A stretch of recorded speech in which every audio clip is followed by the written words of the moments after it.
Edan.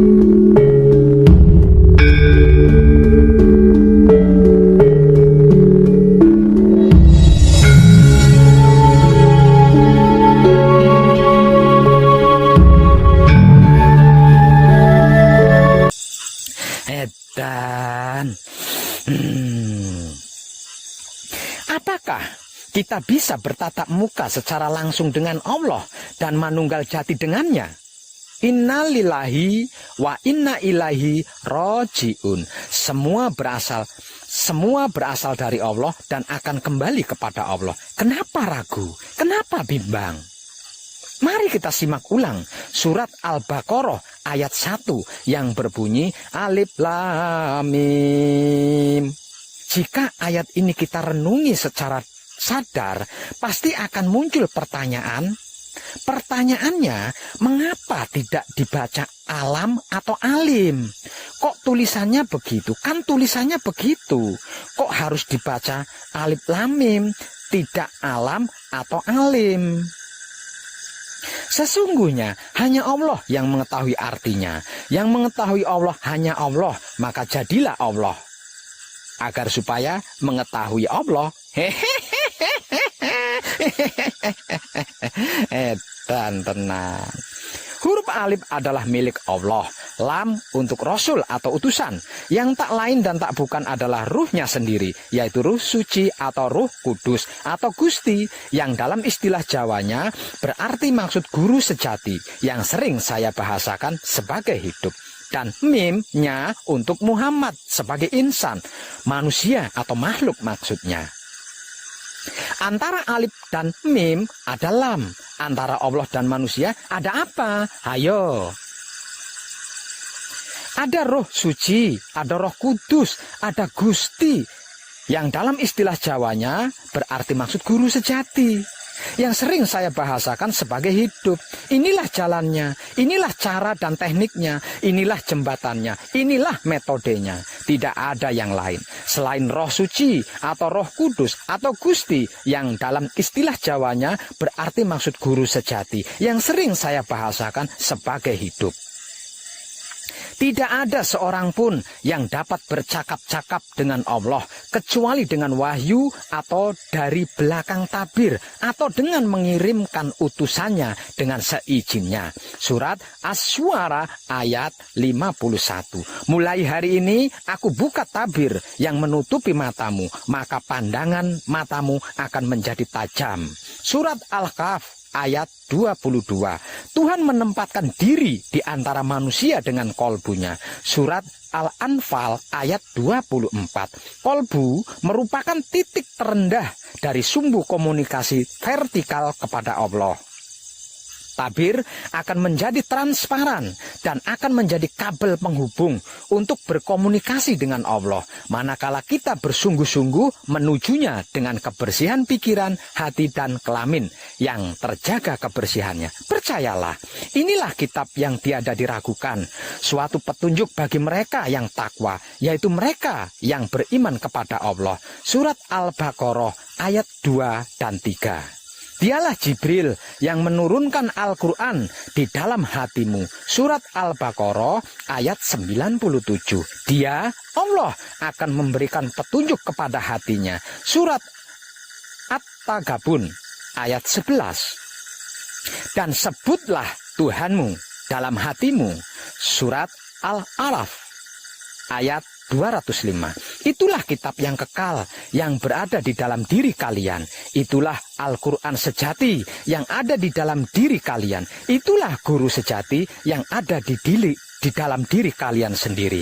Kenapa kita menodainya dengan kemelekatan-kemelekatan dan kotoran-kotoran duniawi? Kenapa? Mengapa? Bukankah kita telah membacanya? Lalu kenapa dan mengapa kita melanggarnya? Apabila memang benar-benar bersungguh-sungguh ingin berjumpa dengan Tuhan dan manunggal jati dengannya, tidak perlu apa-apa dan tidak usah kemana-mana. Tidak butuh biaya mahal dan rialat ritual serta bertapa tahun-tahunan. Gratis, bahkan tidak ada undang-undang pajaknya. Cukup bersihkan saja pikiran, hati, dan kelaminmu. Kemudian jagalah kebersihannya agar tidak terkotori lagi, maka dia sendiri yang akan menjadi jalannya, menjadi caranya, menjadi tekniknya, menjadi jembatannya, dan menjadi metodenya. Kalau sudah begitu, tinggal ngikut saja kan? Dan pasti akan bertemu wahyu pancagaib, dan pasti lagi mengerti dan memahami bahwa wahyu pancagaib itu hanya bisa dilakukan dengan menggunakan sifat dan sikapnya wahyu pancagaib itu sendiri, yaitu wahyu pancalaku, yang selama ini kita sebut-sebut sebagai iman. Dan hanya dengan menggunakan wahyu pancagaib yang dilakukan dengan menggunakan sifat dan sikapnya wahyu pancagaib itu sendiri, yaitu wahyu pancalaku atau iman, inilah kita bisa menghancur luluhkan diri kita sendiri dari keakuan, ego, pamrih, dan arogan. Sehingganya Roh Suci atau Roh Kudus atau Gusti, yang dalam istilah Jawanya berarti maksud guru sejati, yang sering saya bahasakan sebagai hidup, akan muncul memperlihatkan jamalnya. Aku dan aku salin bertemu dan berdialog.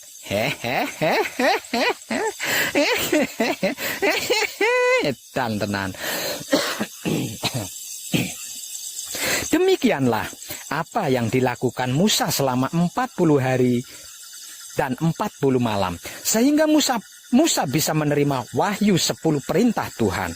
Demikian juga yang dilakukan oleh Nabi Muhammad Sallallahu Alaihi Wasallam di Gua Hiro selama 40 hari 40 malam, sehingga menerima wahyu terakhir dari Tuhan. Kenapa dan mengapa kita tidak mengikutinya? Katanya umat Muhammad. Para kadang kina suku sekalian, dia adalah dat ma wajibul wujud, wajib adanya, dan mumkinu wujud, mungkin adanya, tersembunyi dalam keilahian, disebut nukot goib, biji yang samar maksudnya. Tiada dia melahirkan dan tiada juga dia dilahirkan. Dia yang awal dan dia yang akhir, dia yang dohir dan dia yang batin. Dia sebagai dat yang tanpa kualitas, dan dia juga dat yang berkualitas. Dia maha suci, dia maha tinggi di atas segalanya. Jadi jangan coba-coba mempersekutukannya. Dia dat yang maha luas, tanpa keterbatasan asma dan sifat serta sikap, tanpa keterbatasan ruang dan waktu, karena memang belum ada ruang dan waktu, belum ada Alkitab, belum ada Al-Quran dan hadis, belum ada aksara dan suara apapun. Tidak ada apa-apa ketika bersamanya, apa-apa tidak ada, suwung, kosong, hampa. Dia ada dan tidak ada apa-apa di sekitarnya.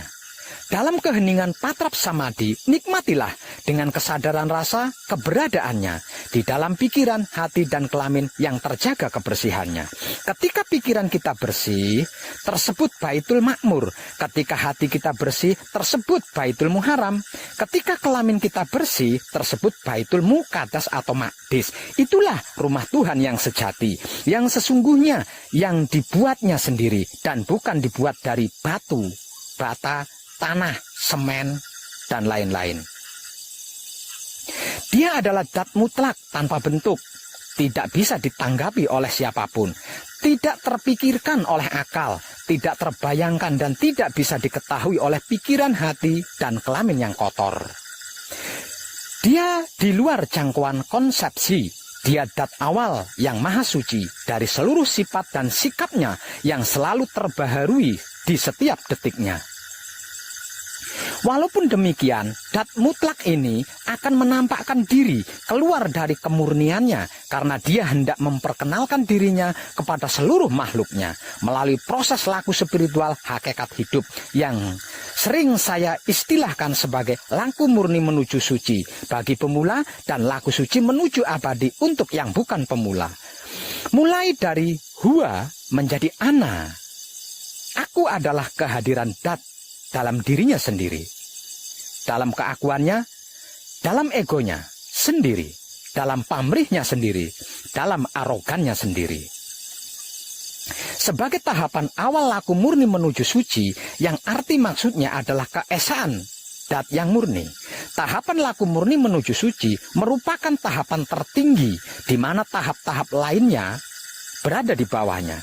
Pada tahap ini, dat mulai menampakkan potensialnya atau kemampuan ilmunya dan sifat-sifatnya yang muncul dari dirinya sendiri.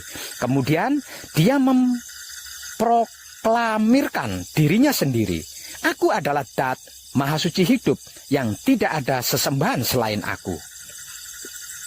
Setelah menyatakan dirinya sendiri sebagai aku, maka mulailah dia bertindak sebagai penguasa yang berkehendak. Dia ingin dikenal, ingin diketahui oleh seluruh makhluknya. Maksudnya, esensi Dat ingin eksis melalui kemampuan ilmu dan sifat serta sikapnya sendiri. Aku adalah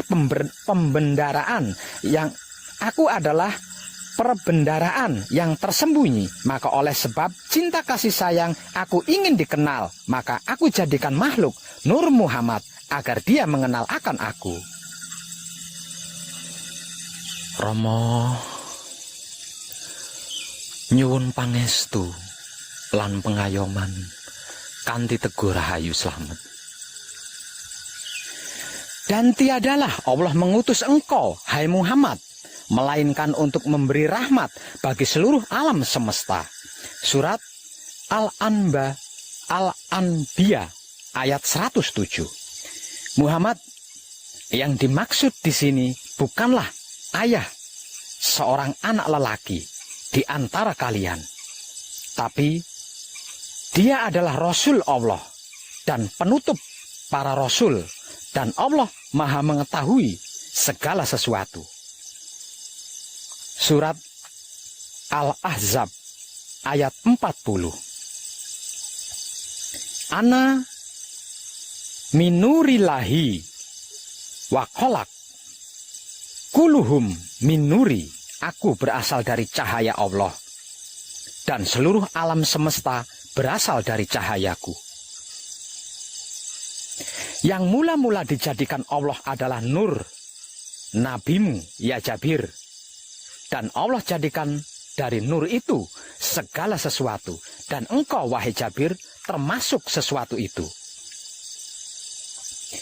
Aku memiliki waktu khusus dengan Tuhan, yang di dalamnya tiada lagi malaikat atau rasulnya. Aku sudah menjadi nabi, sedang Adam adalah antara air dan lempung. Akulah bapak dari segala ruh, dan Adam adalah bapak dari segala jasad. Anna Ahmadun bila mim. Aku Ahmad tanpa mim. Aku Ahad. Anna Arabun bila ain. Aku Rab.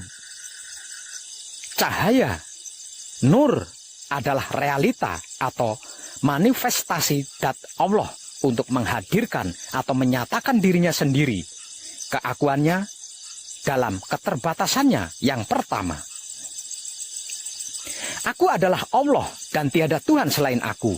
Karena itu sembahlah aku dan dirikan salat untuk mengingatku. Surat Toha ayat 14. Sesungguhnya agama kamu ini satu agama saja, dan aku adalah Tuhanmu, karena itu sembahlah aku. Surat Al-Anbiya ayat 92. Sesungguhnya ini adalah agama kamu semua, agama yang satu, dan aku adalah Tuhanmu, maka bertakwalah kepadaku. Surat Al-Mu'minun ayat 52.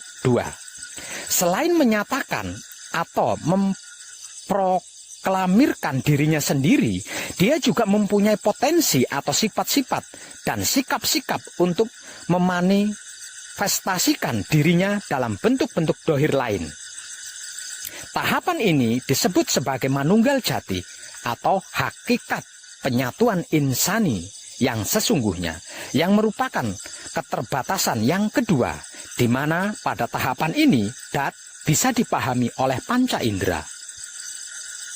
Selanjutnya, manunggal jati dalam rinciannya akan sampai menjadi insan kamil, sampai menjadi debu, akhirnya musnah kembali kepada Allah, abadi dengan kesempurnaannya yang langgeng. Seperti firman-Nya, segala sesuatu akan musnah kecuali wajahnya. Surat Al-Qasas ayat 88. Tanda-tanda kami di segenap penjuru dan juga di dalam diri mereka. Surat Fusilat ayat 53. Dat Allah meliputi segala sesuatu. Fusilat ayat 54. Di bumi itu terdapat tanda-tanda bagi orang-orang yang iman dan juga di dalam dirimu. Apakah kamu tidak memperhatikan? Surat Ad-Dariyat ayat 21. Pada tahapan manunggal jati, Dat Maha Suci hidup bisa berada di dalam diri setiap insan, dan dalam sebuah gunung, di dalam sebutir pasir, bahkan di dalam debu sekalipun. Ingat, Dia ada di mana-mana, namun tetap dalam keesaannya. Dia tidak kemana-mana, percayalah. Berdasarkan penjelasan tadi, di dalam memanifestasikan dirinya sendiri untuk keluar dari kemurniannya dan menampakkan dirinya sampai bisa dipahami serta bisa diraba, dirasakan secara nyata oleh panca indera adalah melalui 3 tahapan penurunan. Mulai dari Dia, laku murni menuju suci. Ulu Hia, dalam keilahian, laku suci menuju abadi. Ahadiyah menjadi aku, kumpul nunggal suci atau kunci. Rama nyuwun pangestu lan pengayoman. Selanjutnya, aku adalah sebagai penguasa yang maha sempurna dan juga sebagai sang pencipta yang maha abadi. Manunggal jati atau sejatine manunggal. Tahapan manunggal jati adalah merupakan tahapan tertinggi, di mana tahapan di bawahnya yaitu tahapan ahadiyah, keesaan Dat, juga disebut sebagai Baitul Makmur atau pikiran, yang arti maksudnya adalah keesaan Dat yang murni sebagai hakikat nur Allah. Tahapan wa'dah, keesaan sifat, biasa juga disebut sebagai Baitul Muharram atau hati, yang arti maksudnya adalah kesatuan Dat atau homogen sebagai hakikat Nur Muhammad. Tahapan Wahidiyah, keesaan sikap, biasa juga disebut sebagai Baitul Muqaddas atau Maqdis atau kelamin, yang arti maksudnya adalah kemajemuan dalam kesatuan Dat sebagai hakikat Nur Ilmu Muhammad.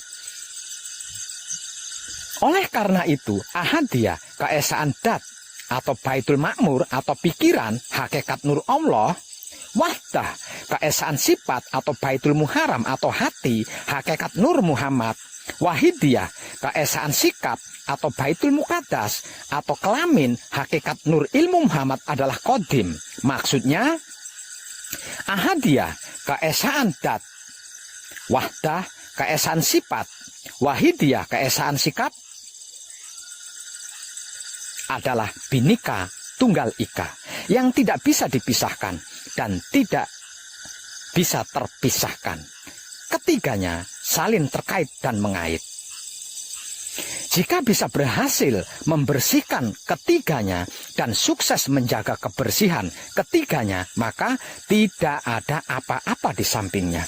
Apa-apa pun tidak ada, ruang dan waktu pun tidak ada. Yang ada hanya Dat semata-mata. Qiyamuhu ta'ala binafsihi, berdirinya Dat dengan sendirinya karena asma dan sifat dan sikap masih tersembunyi di dalam dirinya. Rama nyuwun pangestu lan pengayoman kanthi Teguh Rahayu Slamet.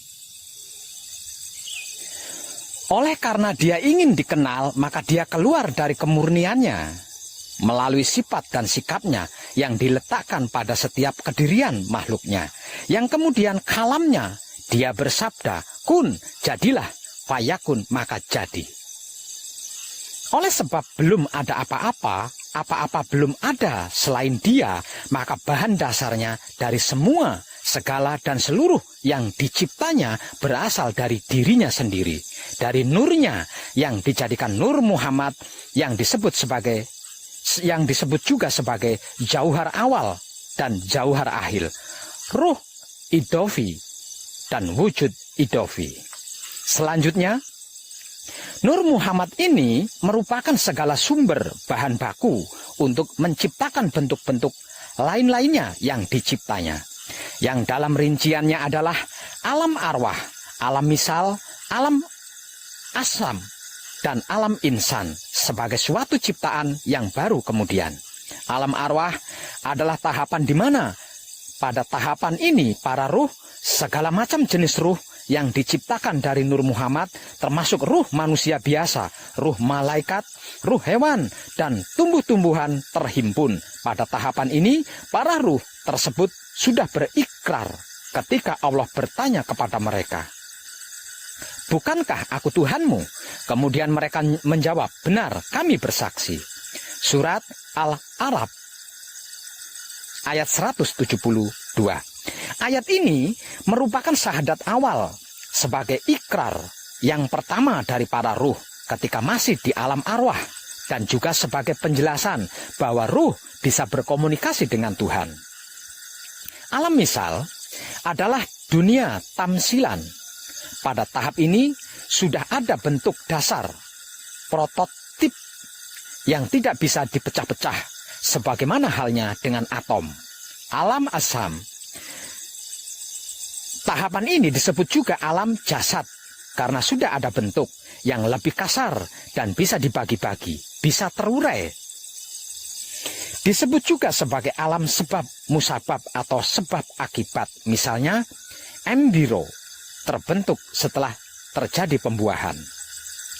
Alam insan merupakan perpaduan seluruh tahap sebelumnya yang kemudian diciptakan 7 alam dimensi, yang di setiap alamnya atau dimensinya diciptakan juga 7 lapisan-lapisan atau partikel-partikel di setiap dimensi atau alamnya, yang sering juga disebut-sebut oleh orang ahli sebagai 7 martabat atau martabat 7.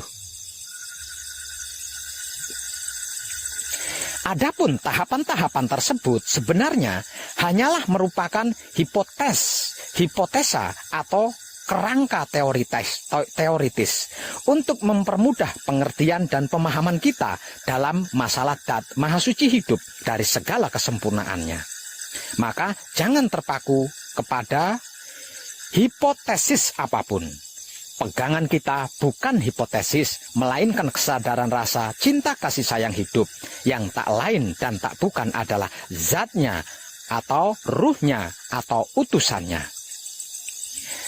Dat Maha Suci hidup adalah transenden, tidak bisa diterjangkau oleh akal dan pikiran atau hipotesis apapun. Keberadaannya hanya bisa disadari dengan rasa, melalui kesadaran yang hidup kita masing-masing. Dengan demikian, manifestasi diri dat menjadi lengkap, mulai dari kesempurnaan, keabadian dalam keilahian yang tanpa kualitas, tansis, meluas ke penguasaan, rububiyah yang berkualitas, tasbih, sampai kesementaraan, yaitu hakikat insan, mulai dari kecerdasan alam semesta, insan kamil sampai menjadi debu. Hingga akhirnya kembali kepada dat, dari dat kembali kepada kekekalan dat. Itulah hukum kekekalan dat yang imanes, dat di dalam dat. Di dalam lautan ahadiyah terbentuk satu gelombang wahdah. Dari satu gelembung tersebut muncul gelembung-gelembung lain yang banyaknya sangat tak terhingga. Wahidiyah, bila gelembung-gelembung tersebut pecah, maka mereka akan kembali ke dalam lautan ahadiyah yang tenang dan tentram, sempurna, langgeng abadi, tan kenaning wah gingsir. Edan tenan. Romo, Seorang yang beriman manakala mendengarkan kemanunggalan jati atau kesempurnaan abadi akan bergejolak pikirannya, akan bergetar hatinya, dan berdenyut kelaminnya. Pikirannya yang mana? Hatinya yang mana? Kelaminnya yang mana? Bila yang dimaksud dengan pikiran, hati, dan kelamin adalah inti, maka di setiap sel, bahkan setiap atom di tubuh kita mempunyai inti, yaitu aku bertahta atau bersinggasana di dalam Baitul Makmur yang berada di dalam kepala Adam. Di dalam kepala ada otak atau ubun-ubun. Di dalam ubun-ubun ada manik. Di dalam manik ada budi. Di dalam budi ada nafsu. Di dalam nafsu ada sukma. Di dalam sukma ada rasa. Di dalam rasa ada aku. Aku bertahta atau bersinggasana di dalam Baitul Muharram. Itu rumah tempatku berdiri di dalam dada Adam. Di dalam dada ada hati. Di antara hati ada jantung. Di dalam jantung ada budi. Di dalam budi ada angan-angan. Di dalam angan-angan ada sukma. Di dalam sukma ada rasa. Di dalam rasa ada aku. Aku bertahta atau bersinggasana di dalam Baitul Muqaddas atau Maqdis yang merupakan tempat suciku yang berada di dalam kelamin Adam. Kelamin adalah penis atau kontol. Di antara penis atau kontol ada pelir atau peler. Di dalam peler atau pelir ada nutfah atau mani. Di dalam mani ada madi. Di dalam madi ada wadi. Di dalam wadi ada manikem. Di dalam manikem ada rasa. Di dalam rasa ada aku. Kurang jelaskah? Kurang pastikah? Bila seorang mukmin bisa menggejolakkan pikirannya, maka setiap inti sel tubuhnya akan turut bergejolak. Dan aku pun ikut bergejolak di dalamnya. Bila seorang mukmin bisa menggetarkan hatinya, setiap inti sel tubuh akan turut bergetar. Dan aku pun ikut bergetar di dalamnya. Bila seorang mukmin bisa mendenyutkan kelaminnya, setiap inti sel tubuh akan turut berdenyut dan aku pun ikut berdenyut di dalamnya. Betapa dahsyat reaksi yang terjadi kan? Pasti lebih dahsyat dari ledakan bom atom. Setiap orang memiliki potensi tersebut sebab karena dat ilahiyah ada di dalam diri setiap orang. Bagaimana caranya untuk membangkitkan energi dahsyat yang sedang tidur itu, Pak Web? Rasulullah Shallallahu Alaihi Wasallam atau utusannya berkata, manusia itu dalam keadaan tidur. Ketika mati, barulah mereka terbangun. Arti maksudnya harus bisa mati sebelum mati, atau mati sebelum dimatikan, atau mati sak nyeruning urip, agar supaya kesadaran ruhnya bisa bangkit untuk berkomunikasi dengannya. Kekuatan dahsyat yang tidak kita sadari ini seumur hidup hingga kini ada di dalam diri kita dan tidak pernah pergi kemanapun meninggalkan kita. Ingat, di dalam diri kita, bukan di luar diri kita, di sana-sana. Bila hamba-hambaku yang merasakan kenyataanku di dalam dirinya dengan kesadaran rasanya, cinta kasih sayangku pasti akan mempersilahkan aku. Dan jika aku melakukan dalam sekejap, siang bisa aku jadikan malam, malam bisa aku jadikan siang. Dan aku akan mencintainya, mengasihinya, menyayanginya. Dan apabila aku mencintainya, mengasihinya, dan menyayanginya, maka aku menjadi pendengarannya, yang dengan itu dia mendengar. Aku menjadi penglihatannya, yang dengan itu dia melihat. Aku menjadi lidahnya, yang dengan itu dia bicara. Aku menjadi tangannya, yang dengan itu dia memegang. Aku menjadi kakinya, yang dengan itu dia berjalan. Aku menjadi otaknya, yang dengan itu dia berpikir. Aku menjadi hatinya, yang dengan itu dia berkehendak. Aku menjadi kelaminnya, yang dengan itu dia bersahwat. Bukanlah engkau yang melempar ketika engkau melempar, akan tetapi aku yang melempar. Surat Al-Anfal ayat 17. Lupakah engkau itu? Hanya melalui kesadaran rasa cinta kasih sayangnya atau ruhnya lah kita bisa berkomunikasi dengannya. Karena ruhnya adalah dat ilahiyah. Maka dat ilahiyah dengan dat ilahiyah saling berkomunikasi, kemudian manunggal menjadi satu kesatuan.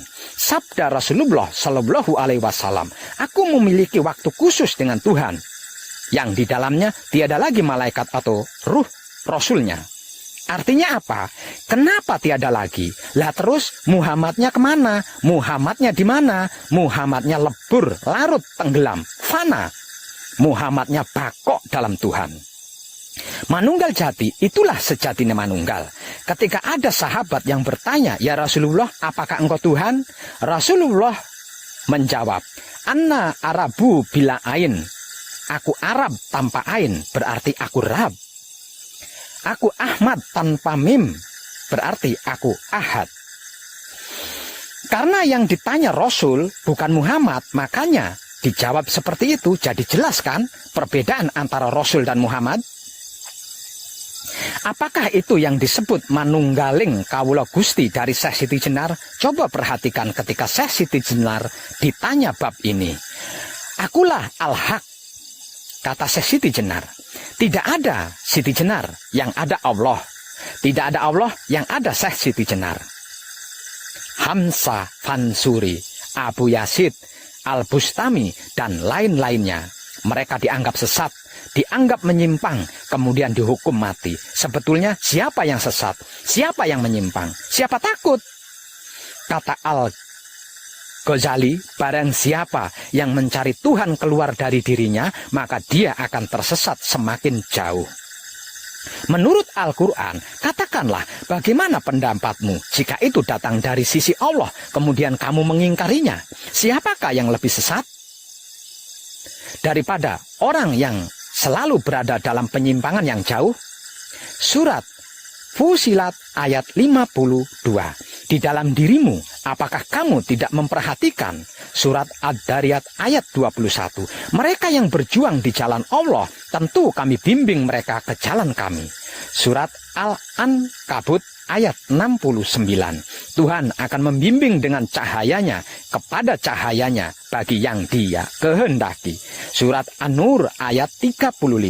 Berdoalah kepadaku, niscaya ku perkenankan bagimu. Surat Al-Mu'min ayat 60. Katakanlah, hai Muhammad, jika kamu mencintai Allah, ikutilah aku, niscaya Allah mencintai kamu dan juga mengampuni segala dosa-dosa kamu, dan sebagainya. Surat Al-Imran ayat 31. Surat Ali Imran ayat 31 adalah perintah dari Allah agar kita mengikuti Muhammad. Muhammad Sallallahu Alaihi Wasallam adalah suri tauladan bagi seluruh umat. Sifat dan sikap serta perilaku beliau dinote sebagai Al-Quran yang kedua. Berarti kita juga harus mengikuti tata cara beliau ketika di Gua Hiro. Saat itu belum ada Al-Quran dan belum ada tata cara sholat seperti sekarang. Namun beliau bisa berkomunikasi dengan Tuhan secara langsung. Hayo.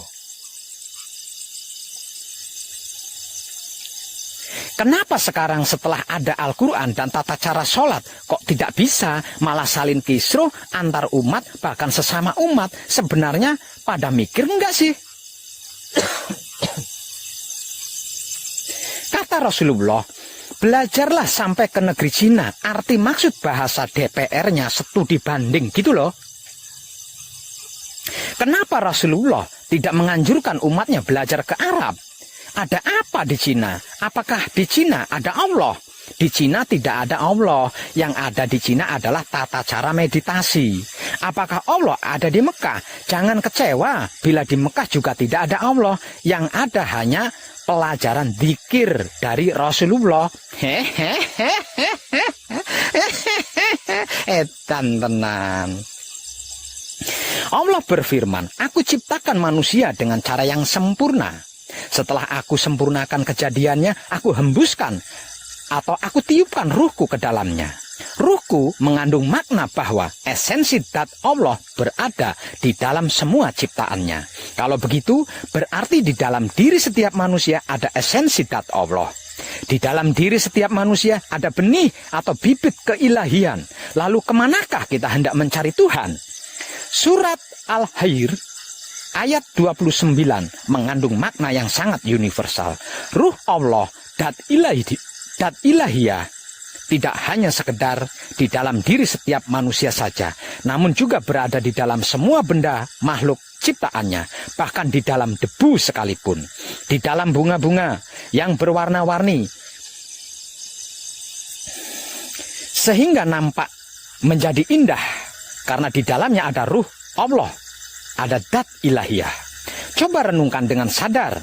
Tidak perlu dengan kesadaran rasa cinta kasih sayang, ketinggian nanti jatuh sakit. Cukup dengan sadar saja, apabila bunga-bunga itu hanya mempunyai satu warna putih saja, seperti bunga anggrek bulan, pasti akan membosankan. Sehingganya muncul rekayasa genetika, cara penyilangan yang bisa menghasilkan bunga anggrek bulan berwarna hitam hingga berwarna-warni. Harga bunga anggrek bulan yang hitam dan yang berwarna-warni lebih mahal daripada anggrek bulan yang berwarna putih. Kalau begitu, lalu kenapa dan mengapa kita harus membeda-bedakan sesama umat manusia berdasarkan ras atau warna kulitnya? Semua umat manusia sama di mata Allah. Yang berbeda adalah kadar keimanan dan ketakwaannya. Bukankah firman-Nya begitu? Dan di antara tanda-tanda kekuasaannya adalah penciptaan langit dan bumi, adanya aneka bahasa dan warna kulitmu. Surat Ar-Rum ayat 22. Orang yang paling mulia di sisi Allah adalah dia yang paling takwa di antara kalian. Surat Al-Hujurat ayat 13. Oleh karena sebab itu, untuk meningkatkan keberagamaan dan keberimanan, kita sudah sewajarnya dan sudah seharusnya bila di dalam perjalanan hidup, di kehidupan ini, kita melangkah dari bentuk-bentuk lahiriah eksternal hingga menuju kepada makna yang hakiki yang tersembunyi di dalam diri kita, internal. Nyuwun pangestu lan pengayoman Rama. Dari makna yang tersurat kepada makna yang tersirat, bukankah seharusnya kita begitu, bro? Kata Jalaluddin Rumi, jangan terpaku pada bentuk. Bila kau bijak, ambillah mutiara dari cangkangnya. Oleh karena itu, jangan terpesona. Jalan terus, jangan berhenti di alam lahiriah. Khusus untuk umat Islam, setiap hari minimal 17 kali memohon kepada Allah, tunjukkanlah jalan yang lurus. Surat Al-Fatihah ayat 6. Kemudian Tuhan berfirman, inilah jalan yang lurus menuju kepadaku. Surat Al-Hir ayat 41. Katakanlah, inilah jalanku. Aku mengajak kamu kepada Allah dengan penglihatan yang nyata. Surat Yusuf ayat 108. Selanjutnya terserah panjenengan, apakah kita akan melalui jalan tersebut atau tidak. Manusia diberi kebebasan untuk memilih jalan mana yang akan dilaluinya. Jalan ke kiri atau jalan ke kanan, ke atas atau ke bawah. Semuanya berada dalam ketentuan hukum-hukumnya. Arti maksudnya semua ada karmanya. Dan lagi semua karma berada dalam keesaannya. Dan beruntunglah orang-orang yang mensucikan jiwanya, dan merugilah orang-orang yang mengotorinya. Surat Al-Syam ayat 9 hingga 10. Sesungguhnya hukum-hukum dat Maha Suci hidup sudah tercetak di dalam pikiran, hati, dan kelamin setiap manusia sebagai fitrah manusia dan fitrah Tuhan itu sendiri, serta tidak akan pernah berubah. Fitrah ini tertutup oleh ego pamrih arogan yang menodai pikiran, hati, dan kelamin, sehingga harus diinstal ulang dari laku murni menuju suci menjadi laku suci menuju abadi. Dat Maha Suci hidup atau Kanjeng Rama sejati Gusti Prabu Heru Cokrosemono adalah cahaya langit dan bumi yang meliputi alam semesta seisinya. Perumpamaannya, cahayanya adalah seperti rongga dalam dinding. Dalam rongga itu ada pelita, pelita itu dalam bola kaca. Kaca itu laksana bintang berkilau. Dinyalakan dengan minyak zaitun yang diberkati, yang tumbuhnya bukan di timur dan bukan di barat. Yang minyaknya saja hampir-hampir berkilauan dengan sendirinya, walaupun api tidak menyentuhnya. cahaya di atas cahaya. Cahayanya menuntun cahayanya kepada cahayanya bagi siapa saja yang dia kehendaki. Surat An-Nur ayat 35. Cahaya itu menerangi rumah-rumah di dalamnya. Dia berkenan untuk dihormati dan disebut namanya dan bertasbih di waktu pagi dan petang. Surat An-Nur ayat 36. Setiap cermin tidak ambil bagian dalam pengamatan. Cahaya yang terang benderang dan kegelapan cermin merupakan alat pengamatan. Walaupun cerminnya beraneka ragam, namun wajah sang pengamat tetap satu. Bila kemudian cerminnya hancur luluh, wajah sang pengamat tetap abadi. Dan kehancuran cerminnya sempurna bersamanya. Ingat, aku adalah perbendaraan yang tersembunyi. Maka oleh sebab cinta kasih sayang aku ingin dikenal, maka aku jadikan makhluk Nur Muhammad agar dia mengenal akan aku. Aku berasal dari cahaya Allah dan seluruh alam semesta berasal dari cahayaku. Aku adalah bapak dari segala ruh dan Adam adalah bapak dari segala jasad. Katakanlah, bagiku amalku dan bagimu amalmu. Kamu tiada bertanggung jawab atas apa yang aku lakukan, dan aku tiada bertanggung jawab atas apa yang kamu lakukan. Surat Yunus ayat 41. Barang siapa mengerjakan kebaikan sebesar debu, niscaya akan dilihatnya balasan dari kebaikan itu. Dan barang siapa mengerjakan kejahatan, niscaya akan dilihatnya balasan dari kejahatan itu. Surat Az-Zilzal ayat 7 hingga 8. Sucikanlah rumahku bagi mereka yang tawaf, itikaf, yang ruku dan sujud. Surat Al-Baqarah ayat 125. Apa dan di mana rumahnya? Baitul Ma'mur di kepala, Baitul Muharram di balik dada, Baitul Muqaddas atau Maqdis di balik celana. Dan janganlah kamu mempersekutukan aku dengan apapun. Tercerahkanlah kita semuanya, dan salam setuhan penuh kesadaran rasa cinta kasih sayang dari dalam lubuk hati saya, Wong Edan Bagu yang paling dalam. Selamat, selamat, selamat. Rahayu, rahayu, rahayu. Damai, damai, damai tentram. Saya Wong Edan Bagu ngaturaken sugeng rahayu. Lirik ing sambikala amanggih yuwana. Pinayungan mring ingkang moho suci, Basuki Yuwono, teguh rahayu slamet. Berkah selalu untuk semuanya tanpa terkecuali, terutama para sedulur, khususnya para kadang konto dan kanti anom, serta sepuh saya, yang senantiasa direstui Yang Dat Maha Suci Hidup. Om, Santi Santi, Santi Om. Wassalamualaikum warahmatullahi wabarakatuh. Terima kasih, terima kasih, terima kasih, dan salam kebajikan.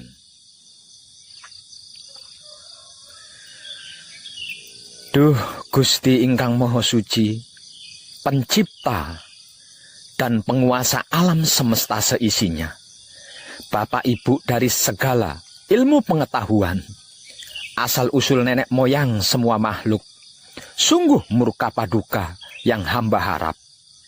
Kalau penguraian kitab Purwakala warisan leluhur kami ini, yang hamba terjemahkan dalam bahasa merdeka tanpa tedeng aling-aling, tidak sesuai dan tidak tepat dengan yang aslinya. Ini saya lakukan semata-mata demi cinta kasih sayangku kepadamu dan seluruh makhlukmu, supaya tidak ada lagi kecurangan dan kebohongan terkait tentangmu. Dengan ini, saya telah menyampaikan firman-Mu kepada orang-orang yang saya cintai, kasihi, dan sayangi. Maafkanlah saya jika apa yang telah saya sampaikan kepada orang-orang yang saya cintai, kasihi, dan sayangi tidak membuat orang-orang yang saya cintai, kasihi, sayangi segera sadar dan menyadari akan kebenaran-Mu. Ampunilah orang-orang yang saya cintai, kasihi, dan sayangi, dan bukakanlah pintu hati mereka, dan terangilah dengan rahmat-Mu, agar tidak ada lagi kegelapan dan kesesatan di hati orang-orang yang saya cintai, kasihi, dan sayangi. Damai di pikiran, damai di hati, damai di syahwat, damai, damai, damai tentram. Amin.